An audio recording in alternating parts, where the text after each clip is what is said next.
Good morning and welcome to the VIP seat. It is season 2. Today is May 22nd, 2025, and I have some very exciting news on today's episode. Preston Holland is going to be our permanent co-host moving forward. Preston, welcome to the show. Jessie, I think I was the first guest and now I'll be the permanent guest. So I've taken up residence here and I think I'll stick around for a while. I think people will appreciate our spicy takes and opinions moving forward. We'll try to be nice. We try always to be nice, but we are honest, if nothing else. Well, I think that this industry needs a little bit of honesty. Not that there's not honest players out there, but this is a unique format. We get to be in the car with folks a lot of times on their way to work. So whether you're new to aviation or you've been an industry veteran, we welcome you to listen. If you're an industry veteran and you have disgruntled opinions, we'll send you to an inbox that doesn't actually receive emails. So I was going to say, send it to Preston, not to me. yeah, exactly. Well, let's kick it off with some big news that happened over the last week. Kenny Dichter is at it again. He is launching RealJet after he launched his sports and experience company Real SLX last September. So, what do you think, Preston? Initial thoughts? I think Kenny Dichter is one of the most, and this is gonna be a controversial opinion. I think Kenny Dichter is one of the most important and impactful entrepreneurs in private aviation that has been. I think he ranks up there with the others. Now, I wouldn't bet against him to build a massive brand. I think for the first time so far, Kenny has had two business models that did not necessarily align with his skill and talent. I think what he did with Wheels Up, for better or worse, and it's currently looking like a little bit for worse, he introduced a product that didn't exist before. With Marquis Jet, he literally fractionalized fractional, right? Like he introduced a brand new innovative product. I think he's very impactful. I hope that it's successful. The timing is really what made me chuckle, and I think that you and I texted about this because he announced that on May 15th, like exactly 2 years after he left Wheels Up. Not going to say that there was an expiring non-compete, but if it was like on the Sounds like that. 17th, that would be like, oh, this is random. But on the 15th, Yeah, so this has probably been brewing for a little while. Yeah, so I was looking at Real SLX. Gosh, I don't know why I can't say that. But I'm a little confused on who the customer is. I understand that it's an entertainment sports lifestyle club and they're hosting all these events. They had some Super Bowl events, they had some other things going on. I just don't understand. I don't see the customer facing side, and maybe it's like to be determined, or maybe he was just holding that back, really just wanting to do the aircraft brokerage business. But like you go to the website, it's hard to understand like what's in it for me as the customer.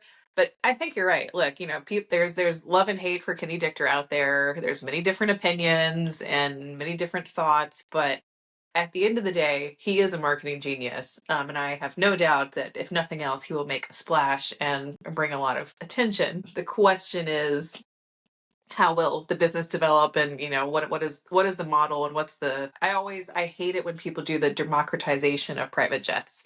Like, so many have tried. Yes, maybe there's an opportunity to do it better, but I have yet to see how that actually works out. it's never going to be cheaper. Like the cost is what it costs. And if you think that you're going to make this like approachable, that's kind of where you lose me personally. Hmm. One thing that I noticed is Kenny's website is freaking beautiful. This is a 6-figure website. Like Real SLX is like I I just finished actually yesterday my new website launched and I did not spend 6 figures on it, but I know how quickly it can become 6 figures, and like this is a highbrow, like high dollar website. It doesn't tell me anything at all. Like Real SLX is a global sports and lifestyle experience club. Real creates and curates bespoke real life experiences, best in class hospitality, exclusive offerings, and exceptional benefits for its individual members and corporate partners. Be the first to receive the latest news and updates. And this got a form. Read about us in forums. And there's partners like BetMGM, FanDuel. I'm like, I'm missing the I don't know. I'm missing the point of like, why is sports betting involved here? If it's like really, I don't know. I don't equate sports betting and really highbrow stuff. Yeah. Here's something that you might recognize. Hmm. Global Response by AirMed on Plus. That is a Uh, partner. yes, I think actually they were partners with Wheels Up too. And when I looked at the partner list on the bottom, I see a lot of the same relationships coming to play. I know that they used to do those pop-ups with the rows, and I actually went to one, and it was fantastic in Los Angeles. It seems like, yeah, maybe he's just leaning on his event experience and how to host amazing events, which, like you said, is his wheelhouse, and maybe this venture really makes a lot more sense because that's what he's really good at. Well, and you contrast Kenny Dichter and Fire Festival 2, which keeps getting announced over and over again on X, Billy McFarland. I don't think you can have two more yin and it, like Kenny Dichter is who Billy Farland wishes he was from a like Yes. execution standpoint and from like an event standpoint. So he does that. And look, there is I think that there is like appetite for that. At the end of the day, it's a charter brokerage at the end of the day, right? Like I don't think that there's any like you're not talking about like a super differential. But I would not bet against him. I think Mhm. he has proven to be successful time and time again. I would imagine him to be successful again. And when you look at the current the charter brokerage business model works perfectly for his skill set. Like Mhm. if you looked at an alignment of business models, the problem with Wheels Up is that you had to spend so much money on marketing and advertising to make that thing turn. But Yeah, then you also had like the price of fuel and like the cost of maintenance and like pilot salaries. Charter brokerage is all a margin game, and it's all yes, customer acquisition cost, and it's all like how do you make people feel like they're a part of something. This is exactly that. it's true. It's scary.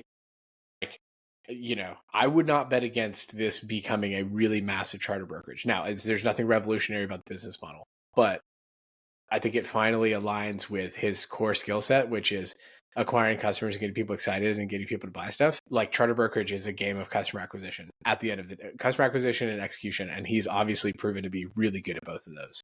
Oh, totally. I did chuckle a little bit. I read one quote, and I can't remember which publication it was, but he said in business, my strength is 0 to 1 billion and half to 2 billion. After that, the entrepreneur in me knows when institutional management needs to take it to the next level. Well, I'm going to leave that there. yeah. Hey, I'm just gonna say top line and bottom line are two quite different numbers. I'll just say that. They both matter. You need both. You need the marketing genius, but you also need the ops genius that keeps the machine running. Not saying that he can't do both, but just gonna leave that right there. It's funny. I have interfaced with entrepreneurs that say that, and usually what it means is I can get something started, but I can't figure out how to make money. It's like almost exactly like everybody I talk to. I'm like, oh, okay, got Oh, okay, yeah. Organizations have to be a team, and it's the same in this situation. There is no one single person that's going to be good at everything. Even the Steve Jobs and everybody else, the team is fundamental. And I mean, he does build good teams too, but I don't know. We'll just have to wait and see what happens. But I'm sure everyone's giggling a little bit this last week. it. Yeah, This news. I got a lot. I'll just say this: I got a lot of text messages that said all kind of the same thing. So a charter brokerage. All right, so one of the other features of the VIP seat that we wanted to start is our favorite moments on social media. We're going to call this segment Mile High Madness, I think. Could be good mad, could be bad mad. Preston, what do you have this week for us? Okay, so I saw this. I saw this tweet, and I went full. I mean, absolute full autism on this. And if you're like an airplane nerd like me, then you totally get kind of what I'm talking about. But this is from X, and so this Scotty tracking Scheffler, uh, Ted Scott with his fifth major on the bag and first non-master. And I see this picture, and I was like, oh my gosh, he's obviously on a private jet. And I said, okay, I would recognize those wrinkly headrests anywhere. I was like, that looks like a Citation Excel headrest. And so I then tweeted, hey, check it out. I think this is a Citation Excel, but not 100% sure. And my friend Nick from Gulfstream, he said, I'll raise you a level of autism. It's actually a Sovereign. because of the way the seatbelt comes across. And this little tiny corner of a screen that you can see in this picture shows up in the picture just so slightly. Wow. And so he got me on the plane spotting, but same era, similar aircraft, basically the same interior, but the wrinkly headrests. I was like, aha. And then, and then we found the flight tracking. Scotty left Charlotte at about 11:30. Yeah, fully nerded out. But yeah, Nice. that's my social media post of the day. I would not have gotten that one, so kudos to you guys for being so smart. Obsessed.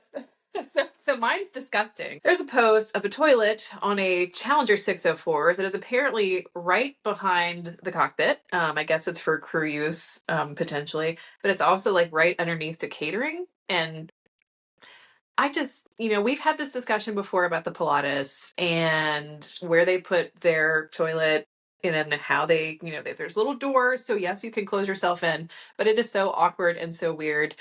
And I just don't understand why anyone would ever put this there, especially near the food. It's like near the catering area. There's like a toilet underneath the seat. Ew.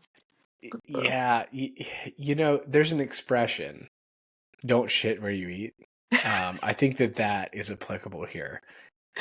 And that is an important lesson that we can learn in private aviation. It's a small industry, so be sure to avoid doing any of that. I have to read some of the comments off too. I said, oh, no, I can't say that. Oh, I can't say that either. We're going to get marked explicit here soon. Mom found the luxury jet piss drawer. Okay. Some people are calling it piss drawer is disgusting. It's a jump seat for the FAA observer.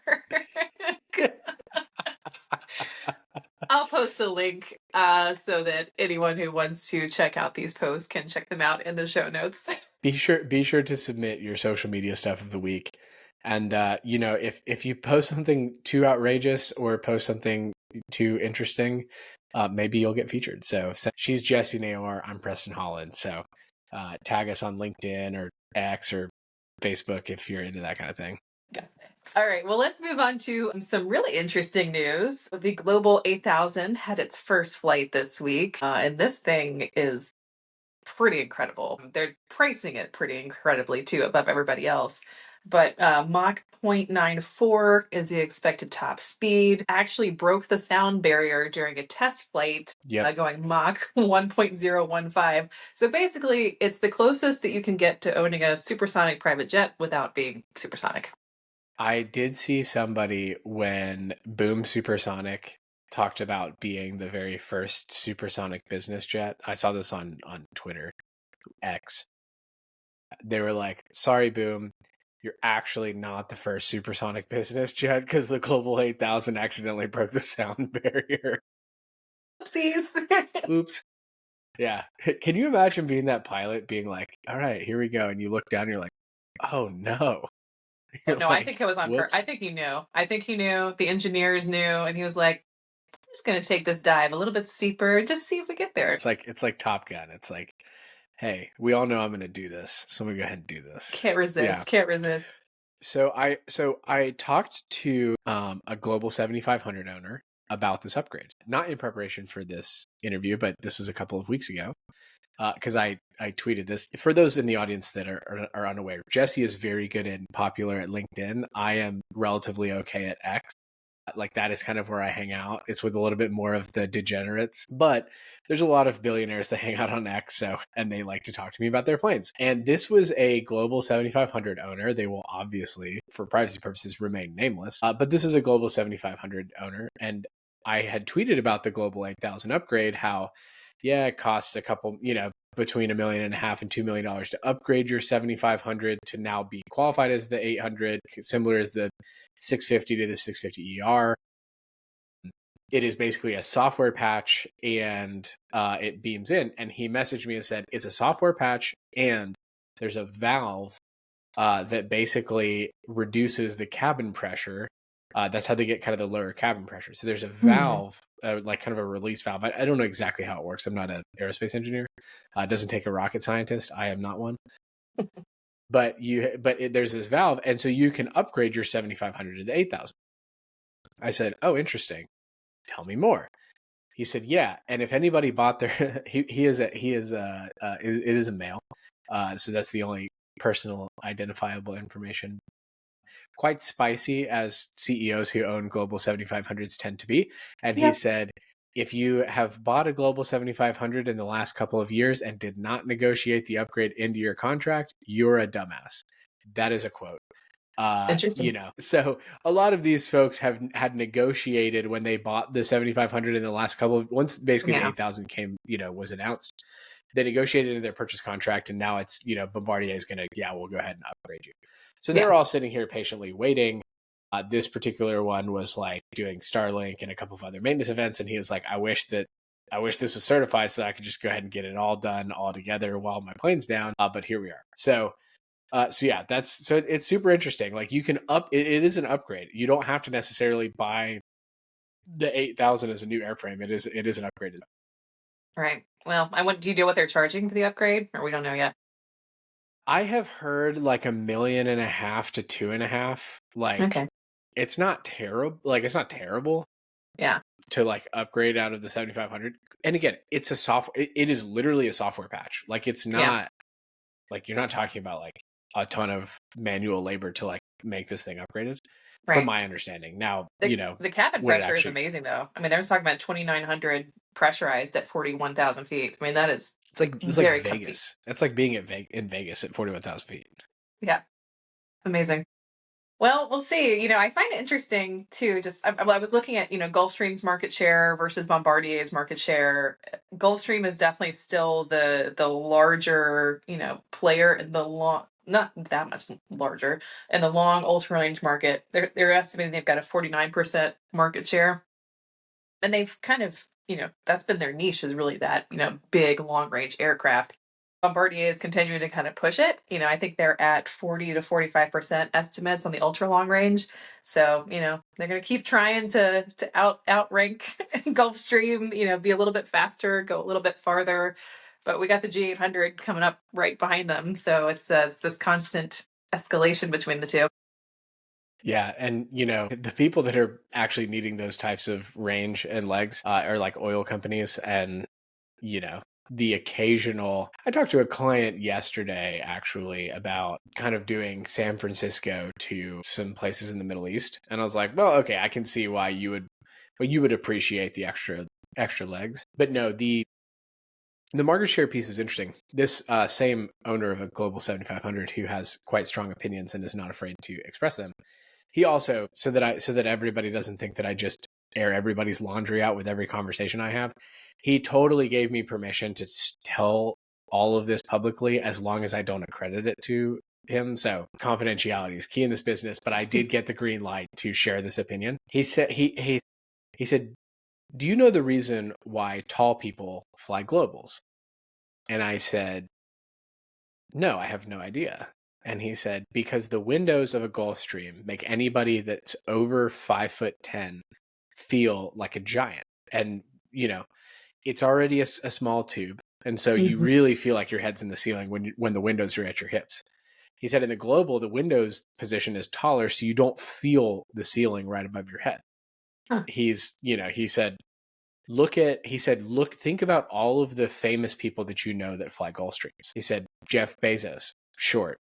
Mark Zuckerberg, short. Bill Gates, short. He said, Elon Musk is tall, flies Gulfstream, wishes he had a Global. I was like, interesting. So for all of you giants out there who are thinking, I'm going to buy an ultra long range business jet, be aware that your tall companions in the $75 million purchase space are likely buying Globals. That's a very interesting take, Preston. So all the shorties got the Gulfstreams. I don't. His other argument was there's a lot of short rich guys, so therefore they hold their residual value longer. I was like, that's an interesting, I was like, that's an interesting mathematic equation. I mean, once you're getting into this range, though, we're really not talking about like value necessarily anymore. It is, I got the new thing, I got the upgrade, mine's a little bit faster, mine's a little bit blah, they're so similar. And honestly, like, how many times are you actually using the entire range of that aircraft, it is really, I think, personal decision making and, maybe relationships too. I think Gulfstream's got a really good pedigree of being a good part supplier, being able to really get good service and support. So it's probably too a combination of that. But I don't know. Now I'm curious to look at owners versus, their heights and what's going on there. The VIP seat height index, owner height index. Interesting. Complete opposite world. Archer Aviation has just announced that they're going to be flying people at the Olympics in 2028. Interesting. How many passengers do they have flying in 2025? Well, have they carried people yet? No, I don't think so. Not to my I understanding. don't think so. Well, they're hoping for certification by the end of this year by the FAA, which is still optimistic, I would say. I don't know. They're planning at this point. Like, look, and this is not like I have high hopes for eVTOL. Like, I wish that it would be here. Like, that would be great. The problem is that, like, at a certain point, you're the boy who cries wolf. Like, we're gonna get certified next year, and it's like, okay, you've been saying that for a long time. Yeah. Like, at what point is it like it's a little like? I think people are a little exhausted by it. Yeah, well, investors are certainly exhausted by it. People have been throwing a lot of money into this, and it's not that 5-year horizon that they expected. Like, well, anyone could have told you that. I don't know. I was looking at actually because I wanted to look at the Phenom 100 and how long it took Embraer from like concept to actually executing on certification, and it starts to line up. So the Phenom 100, they first announced it in 2004. Now, I'm sure Archer announced what they were going to do before they actually started designing it, many years before. But let's just say, all right, 2004 was the design announcement. The first flight of the Phenom 300 was in 2007, so about 3 years. And the certification was a year after that. So Archer is estimating if, they get their first flight done this year, they're talking about certification next year. But that's based on fixed wing aircraft, already that's pretty straightforward certification. There's a framework that exists for that.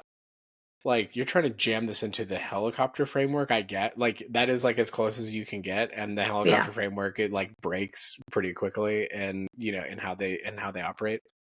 I mean, I think, like, if I had $1 for every conversation I have about like oh, I'm so excited for eVTOL. When do you think that it's going to be there? And it's like, I promise I'm not a negative Nancy. Like, I tend to be relatively like positive. I try and be tech forward. Like, I am EACC, right? Accelerate technology as fast as possible, right? Like, we got to keep up with China and like all of that. Like, I am all of those things.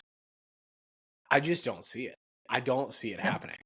I mean, maybe not in this decade, I maybe at some point down the road, but there's so many design issues. They just came out with, we covered it a few months ago on the show, like the wind, and the way the air conflicts with each other creates huge downwashes. All these parts that are new, the certification process, FAA not really being ready for it. That's the hard part. I have no doubt in the engineers at Archer. I think they can make a product. But the question is, can the FAA, the certification process, actually keep up with them, especially in the Boeing world that we're in, where we're expecting a lot more of our inspectors with the FAA. And yeah, I mean, I would be one of the first in line to buy one. My husband's a helicopter pilot, and he's like, I want one for the farm. Like, I want one of these, but when is it going to happen? I don't think 2028 is realistic. Maybe they'll have demos by then. But I doubt we're going to see the athletes of the Los Angeles Olympics flying back and forth in Archers in 2028. Just my guess. Yeah. Well, and also, I mean, imagine something bad happens. I mean, you're not even going to have enough edge cases at that point, like to even like to fly elite athletes with 100% certainty, and like I hate to be the bearer of bad news, but like, accidents happen, right? Like, you have an entire foundation built around that concept. We haven't even been flying passengers, so we don't know if eVTOLs are even going to be safe. Like, we don't know. Right. I'm not saying that it's not going to be safe. That's don't clip that and be like, oh, Preston says that eVTOLs are not safe. Not what I'm saying. What I'm saying is we just don't know. Right. there's just a lot of promises. I just wonder if at what point, like, does the concept of eVTOL just become so exhausting to everybody that it's like, let's just move forward. Kind of like the very light jet, dark in the skies conversation. That's what a lot of people tried to equate this to. And at what point do you say, no, we made a good run at it, but we're just not going to keep going. Yeah. Well, I think until we start to see some of these publicly traded companies actually take a big fall and go off the market, and, like, we've been seeing it the last year, but Archer and Joby are kind of the ones, still hanging in there and continuing to get investment. So we'll just have to see where it goes. We shall see. We shall see. All right. So this one's political. We don't have to get into the politics of it necessarily. But the Trump Qatar jet, it's an aviation show, private aviation show. We have to talk about this a little bit. I found it interesting. Everyone's already been talking about, is it right? Is it wrong? I don't know. That's up to like personal opinion at this point. But I found it interesting yesterday. That is totally a personal opinion. Everybody's got one, and they all stink. It's like butts. Yeah. I could quote Salt and Pepper there, but I won't because it's cursing. CNN is reporting that so the way I thought this went down in my mind was the Qataris are like, oh yeah, he's coming over here. We're going to bribe him with a jet, and actually what happened was Boeing had provided the information on this aircraft to the Air Force because they were obviously facing delays with Air Force One rebuilds, which is also just wild to me that, Boeing can't even keep up with Air Force One deliveries. Like, come on, guys. You make one every like 20 or whatever, right. However long it is. Like, come on. It's your time to shine. Okay, this is not even political, but I'm going to go on a rant for like 2 seconds. This is an American exceptionalism rant that has nothing to do. I don't care if you're a Republican or a Democrat or an independent or you voted for who's the Green Party guy that always runs. Like, I don't care if you're any of that. American exceptionalism, the fact that Boeing cannot produce the plane, like if Boeing's sole purpose, if they quit building everything else and their sole purpose was to keep the leader of the free nation safe, like, do it, right? Like, right. The fact that Boeing has slid so far and really, frankly, has not been able to keep up with like one of their more important jobs. Like Delta will be fine if they don't get new deliveries for the next couple of years. Right. United Emirates will be fine if they don't get a few new Boeing whatever. The fact that it's like, oh yeah, well, we can't even really like do the Air Force One that, like, I don't know, got spec'd like 8 years ago or longer, but the mandate, it's like you knew this was coming 20 years ago. 20 years ago. Like, we're not talking like 30 days ago, President Trump was like, hey, I need a new jet, need you to build it for me now. Like, no, this is like, you knew this was coming. I'm sorry, but at what point do you say, clean house? Everybody over there is obviously incapable of performing at the highest level, and bring in someone who knows what the heck they're doing. Like, they brought in the CEO from, shoot, what is it? I can't remember his name off the top of my head, but the guy who replaced Geisen at Whisk, the CEO that came in, I can see his face. Yes. I'm so sorry for not remembering your name. I knew Gary Geisen personally, so I knew who that was. And the guy who replaced him is now running innovation for Boeing. That's good. Like, innovation's great, but freaking build the things that you're actually supposed to build. And if you can't, get somebody in there who can. Like, obviously there is like a giant downslide here. That's my rant. Like, I'm a big American exceptionalist, and I think that what has been happening to Boeing is like incredibly embarrassing for the United States. Oh, it's a travesty. I mean, and maybe part of this is just to highlight that like, I mean, we're considering getting an aircraft from Qatar because you can't get your shit together.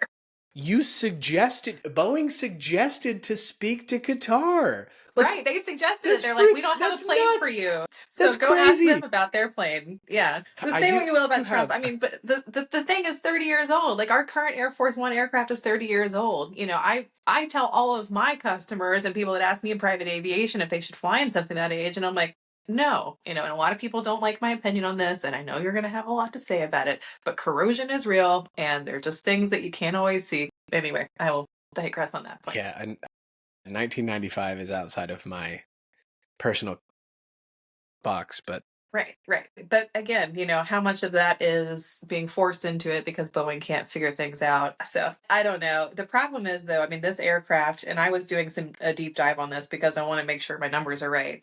But even if we got the aircraft for free, $400 million for the plane, it's going to cost 750 million to $1 billion to retrofit it. I was trying to get creative too. I'm like, what? that's Okay, crazy. That's can fighter an jets insane amount of money. it's an insane amount of money because I mean you got to do like the electromagnetic defenses and communication systems, jamming technology.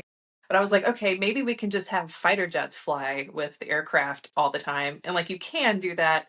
It's not ideal, and it still doesn't kind of stop some of the potential attacks that can happen on board. So I don't know what they're going to do with this, but maybe it's all just a play to get Boeing to get their act together and actually, produce this plane on a faster timeline, which Yeah, they I mean, can't. here's an idea. How about Boeing pay the $400 million because their delays is a penalty to Qatar to buy the frame to get them jump started on the thing that they clearly can't build in time.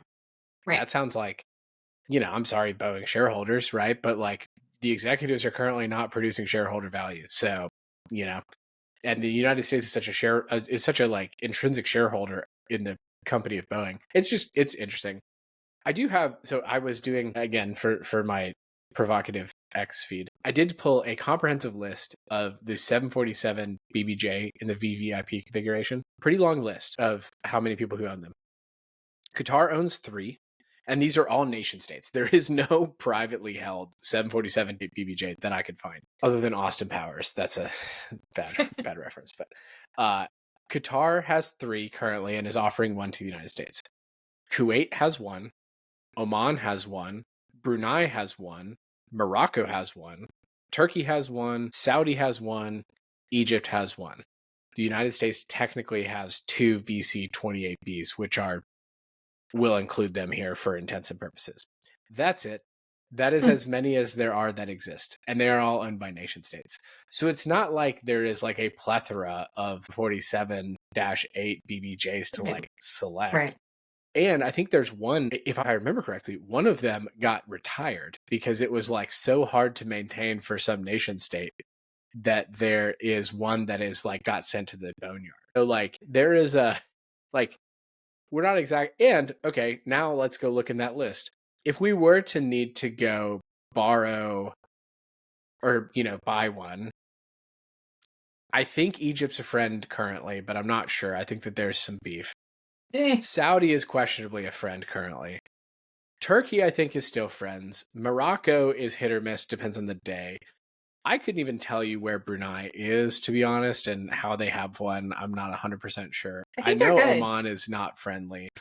I don't think Kuwait's super friendly, and Qatar hangs out with the terrorists. So who are you going to pick? Like some kind of friendlies or some not friendlies? Like if you're going to go get one, I don't know. There's not a lot of options. There's not a Yeah. lot of options. So like I don't get Yeah. the point of like people freaking out about it because they offered it. Now, I don't like the whole like, oh yeah, Trump can use it after he's done with the presidency. No, Don't like that. don't Think like that that's either. kind of Yeah. dumb. But, in general, I think we need to keep our president safe. Whoever it is. Yeah, well, we'll see where this ends up. Chuck Schumer he's introduced a bill to block it, but I'm like, okay, you don't really have any control of those bills passing, so I don't. What's the point other than just making a stand? I don't know, but something needs to be done because our president should not be flying around in a 30-year-old aircraft. I don't even know the exact year, but it's 30 plus. Well, all right. Last story of the week. EBACE is this week, which some of you may be at that are listening. I am not. I have never gone, partially just because I was always a domestic operator, but also because it's exorbitantly expensive to stay in Geneva. But it sounds like they might be considering moving the show somewhere else next year, which would be interesting and I think is probably a good idea. I'm a fan for the reason that going to Geneva is really, really, really expensive, and staying there is really, really, really expensive. And so therefore, I think it's reducing the appeal of the show for kind of your fringe operators. I think so. Like, you look at like Ed Boland is really going to hate me drawing this parallel, so I'm sorry, Ed. But you look at CJI Miami and you look at CJI London, and I think and I can't help but draw the parallel between NBAA base and EBACE, right? Hmm. So you think about, there's a lot of people, especially in the transaction world, that go to CJI London, and there's a lot of people in the transaction world that go to EBACE because of the kind of cross country nature of it. And you've got some operators and you've got some charter brokers that'll go. But I think that the ratio from and this is like non data driven, this is simply like my network, people that I know, but the ratio seems off. Like, I know a lot more people that do CJI Miami and CJI London Hmm. than I do that do base and EBACE. They'll Hmm. do base and then they'll do CJI Miami and CJI London. That is just like a total feel thing. That is not statistically driven. But I just wonder if some of that is driven because you're looking at 10. I mean, it's like, I looked at it because I had some people ask me if I was going, and I was like, let me look. It was going to cost me like 10 grand to like Yeah. fly economy, stay in Geneva, do the whole food thing. Then you got to buy a ticket. Like, there's just, it starts to become like, this is a little unreasonable for Right. for a trip. Yeah. Well, a lot of these shows are that way these days too. They all want to price like CGI, and like you're not CGI, so don't start charging like you are. But anyway, shout out to those guys there. So the other thing that they're trying to do is, one of the things they mentioned in this was that they're trying to get more consumers to the show. And I think that's always the goal, is to get more consumers to the show. That's what MBAA is always doing. We want to get more consumers to the show, more consumers.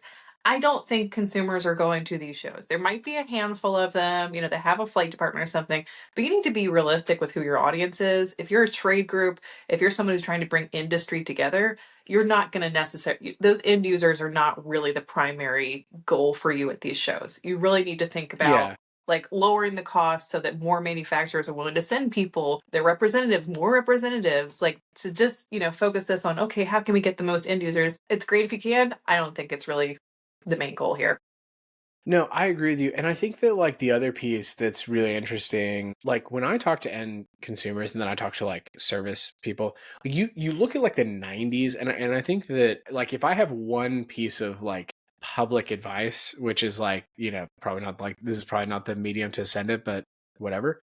Like, my advice to NBAA and really like the event organizers in all of private aviation is the things that worked in the 90s is not how consumers are buying today. And that's okay. It is okay to evolve, but to do like, to basically say, we have this square peg and it fit in a square hole and now it's a round hole and we're going to try and jam it in there. Like, I don't think it's working. And at a certain point, you're going to piss off both parties if you try and cater to both parties, right? At a Right. certain point, like, I have a lot of friends that are questioning the viability of of going to base because they're like, well, why would I go? It's a week in Vegas. First of all, we've been there for what, 2 years. I'm tired of it Mm. already. Like, I want to go somewhere better. Like, let's do freaking Scottsdale or something. Like, let's do somewhere that's like not Vegas.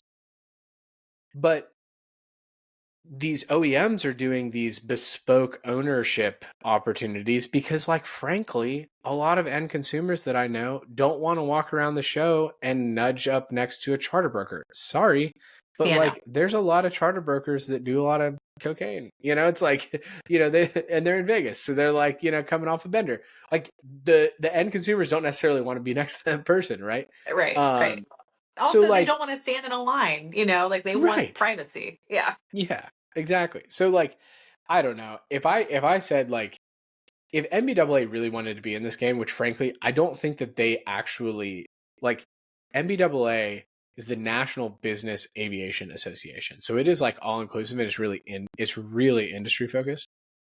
Like, you look at like AOPA, Aircraft Owners and Pilots Association, right, which is like a GA association. They are for kind of everybody, right? They're for the industry. They're also for the consumers, like, that.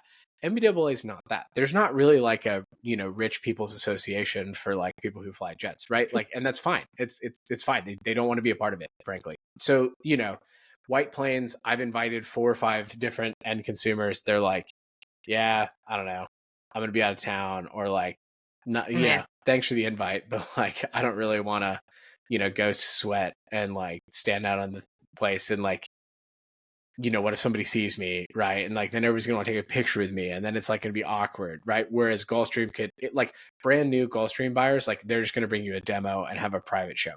Like that's how Yeah, that go works. go to your home airport and come check it out, take a look at it. But they might go to Kenny's events. They would go to Kenny's events. That's exactly right. Hey, way to! It's a nice little Easter egg. Like that was a nice. It's like comedy, like when you pull something out from like from the very Did you beginning. I see like that? It that. That was was like nice. artistry. Man, the VIP seat is already at the next level, I think we are. I think we are. but it is. I think it is time to go into the office because we are approaching the end of the morning commute. So it's Hmm. probably time for us to wrap this up. If you're going to be at White Plains, I'll be there. Shoot me a message on LinkedIn. I think Jessie's probably going to continue to enjoy the farm or enjoy the beach. So she probably won't be there, but I'll be there. So if you're there, we would love to meet up. Well, and make sure you subscribe to the newsletter, not only the VIP seat, but also to Preston's Private Jet Insider. We'll see you next time on the VIP seat.